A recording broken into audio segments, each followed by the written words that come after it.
सुप्रभात प्रिय विद्यार्थियों, कक्षा 6 हिंदी विषय में आप सभी का स्वागत है। बेटा, हमने हमारी व्याकरण पुस्तक कोपल से संज्ञा तथा शब्द भंडार पढ़ लिया है। पाठ 4 संज्ञा में हमने संज्ञा तथा उसके भेदों के बारे में जाना तथा पाठ 14 शब्द भंडार में हमने विलोम शब्द, अनेकार्थी शब्द, समानार्थी या पर्यायवाची और श्रुति संभिन्नार्थक शब्दों के बारे में पढ़ा और समझा। बेटा, मेधा पाठ्य पुस्तक के पाठ 3 में विशेषण से संबंधित प्रश्न आया है, तो आज हम कोपल पुस्तक का पाठ 9 विशेषण पढ़ेंगे। अब विशेषण किसे कहते हैं इस चीज़ को हम देखेंगे।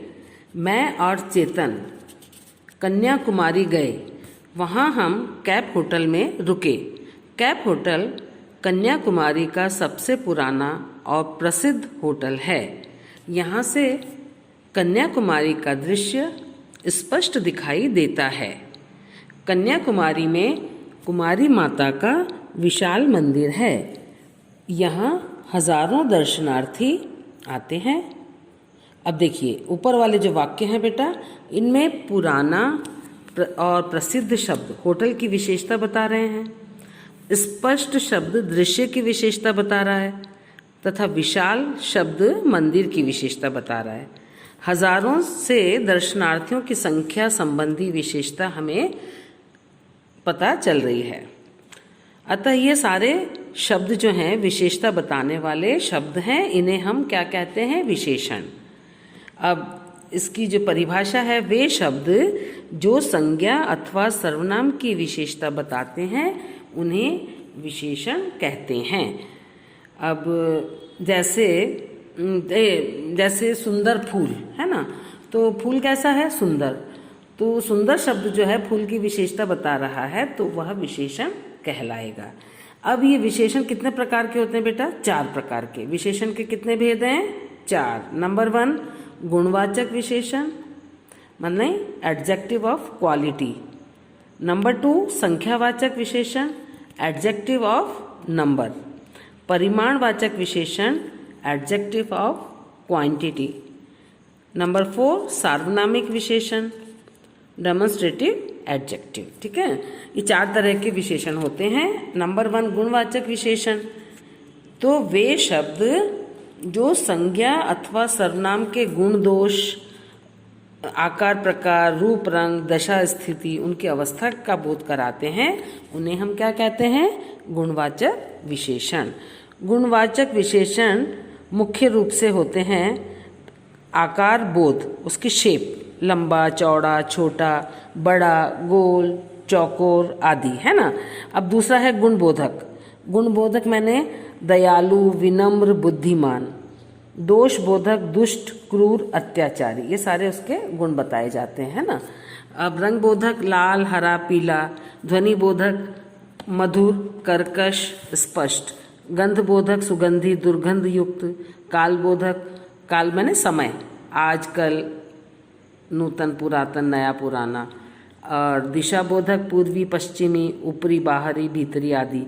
दशा बोधक मोटा, पतला, उसकी कैसी कंडीशन है, सूखा, गीला, है ना। उसके बाद है स्थान बोधक देशी, विदेशी, भारतीय, चीनी, अमरीकी आदि। स्वाद बोधक मधुर, तीखा, चटपटा।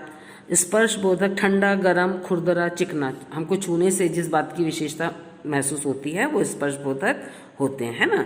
अब नंबर 2 पे है संख्यावाचक विशेषण। वे विशेषण शब्द जो संज्ञा अथवा सर्वनाम की संख्या संबंधी विशेषता को बताते हैं, उन्हें हम क्या कहते हैं? संख्यावाचक विशेषण। ये 2 प्रकार के होते हैं, निश्चित संख्यावाचक जैसे 2, 4, है ना, और अनिश्चित संख्यावाचक जैसे कुछ, बहुत सी, थोड़ी सी। और नंबर 3 पर है हमारा परिमाणवाचक विशेषण। वे विशेषण शब्द जो संज्ञा अथवा सर्वनाम की परिमाण संबंधी, माने नापतोल विशेषता बताते हैं, परिमाणवाचक कहलाते हैं। जैसे अपने बच्चे को प्रतिदिन आधा लीटर दूध अवश्य पिलाएं। अब आधा लीटर है तो नापतोल बता रहा है ना। इसके बाद परिमाण व संख्यावाचक विशेषण में क्या अंतर है जरा देखें। संख्यावाचक विशेषण संख्या संबंधी विशेषता बताते हैं, लेकिन परिमाणवाचक विशेषण नापतोल संबंधी विशेषता बताते हैं। अब परिमाणवाचक भी दो प्रकार के होते हैं, निश्चित नापतोल और अनिश्चित।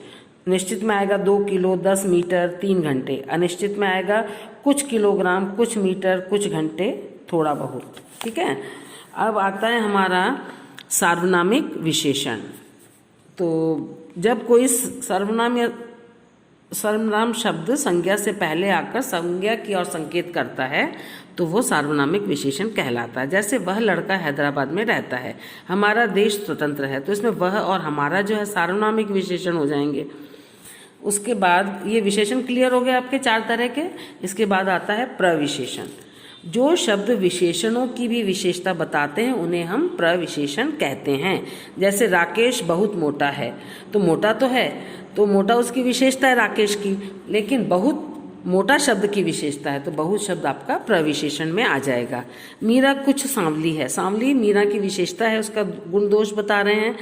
और कुछ शब्द जो है उसकी विशेषण की विशेषता बता रहा है, तो कुछ आपका प्रविशेषण में आ जाएगा। अब उसके बाद आता है विशेषणों के लिंग। जिन विशेषण शब्दों का अंत आ से होता है उनका लिंग विशेष्य के अनुरूप परिवर्तित हो जाता है। जैसे सोनू छोटा लड़का है और रीता छोटी लड़की। छोटा का क्या बन गया? छोटी, है ना। तो ये चीज़ यहाँ हो गई हमारी। अब विशेषणों के वचन। विशेषण शब्दों का अंत आ से होता है, उसके वचन भी बदल जाते हैं। जैसे छोटा छोटे, लंबा लंबे, अच्छा अच्छे, है ना। राम अच्छा लड़का है, राम और श्याम अच्छे लड़के हैं। आया समझ में? बदला ना।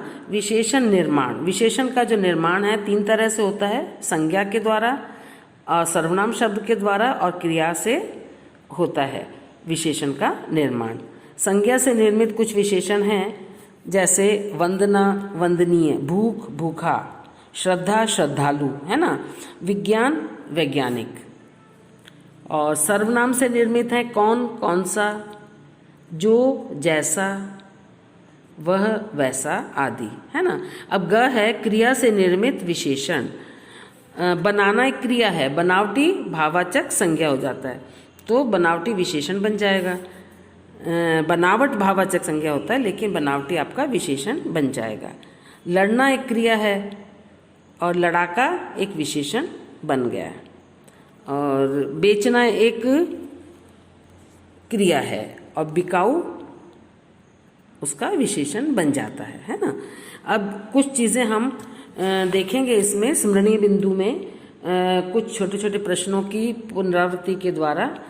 विशेषण किसे कहते हैं?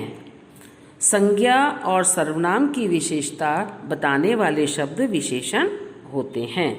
विशेष्य के बारे में आप क्या जानते हैं? जिन शब्दों की विशेषता बताई जाती है उन्हें विशेष्य कहते हैं। प्रविशेषण क्या होते हैं? विशेषणों की भी विशेषता बताने वाले शब्द प्रविशेषण होते हैं। लिंग व वचन कौन से विशेषण शब्दों के बदल जाते हैं? कौन से शब्दों से बदल जाते हैं? उत्तर, जैसे आ से अंत होने वाले शब्दों से उनके लिंग और वचन बदल जाते हैं। अपन ने पढ़ा ही था पहले, है ना। छोटा छोटे, छोटा छोटी, वो लिंग बदल गया, और छोटा छोटे वचन बदल गया। विशेषण के कितने भेद हैं? विशेषण के 4 भेद हैं। उनके नाम क्या क्या हैं? गुणवाचक विशेषण, संख्यावाचक विशेषण, परिमाणवाचक विशेषण। चौथा है सार्वनामिक विशेषण। और विशेषण शब्दों का निर्माण किन शब्दों से होता है? संज्ञा सर्वनाम क्रिया से विशेषणों का निर्माण होता है ना। तो ये पाठ हमारा आज पूरा हो गया बेटा। इसको आपको ध्यान से पढ़ना है। इसमें से 5 या 7 प्रश्न बनाने, यही आपका होमवर्क है। कल हम पुस्तक अभ्यास करेंगे। धन्यवाद।